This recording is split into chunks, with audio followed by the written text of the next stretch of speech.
Slay the Grade, Gen Z to Gen Alpha and beyond. A beginner's guide to growing your money. What is investment? Investment is like planting a seed. You put your money into something today, hoping it will grow and give you more money in the future. Think of it as a way to make your money work for you, even while you sleep. Why should you invest? Imagine a bicycle race. Just keeping your money in a piggy bank is like standing still. But investing is like hopping on a bike. It helps your money move faster and further, beating inflation and reaching your goals like buying a house or a dream vacation. Risk versus return, imagine a seesaw. Higher risk investments, like riding a roller coaster, can bring bigger gains but also bigger losses. Lower risk investments, like a calm train ride, offer slower but steadier growth.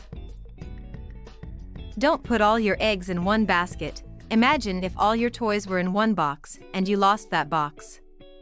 Diversifying means spreading your investments, like having toys in different rooms. This way, if one investment doesn't do well, you won't lose everything. Starting your investment journey, you don't need a treasure chest to start investing. Begin with small amounts, learn as you go, and gradually increase your investments. There are many apps and online platforms that make investing easy, even with little money. The power of compound interest. Imagine a snowball rolling down a hill, getting bigger and bigger.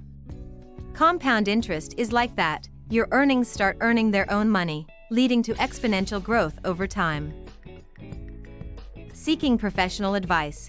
Just like a coach helps you play better, a financial advisor can guide your investment strategy. They can provide personalized advice based on your goals and risk tolerance. Conclusion: investing is a marathon, not a sprint. Start early, stay informed, and watch your money grow. Remember, the best time to plant a tree was 20 years ago. The second best time is now. Thank you for watching us. Stay tuned for more informative content.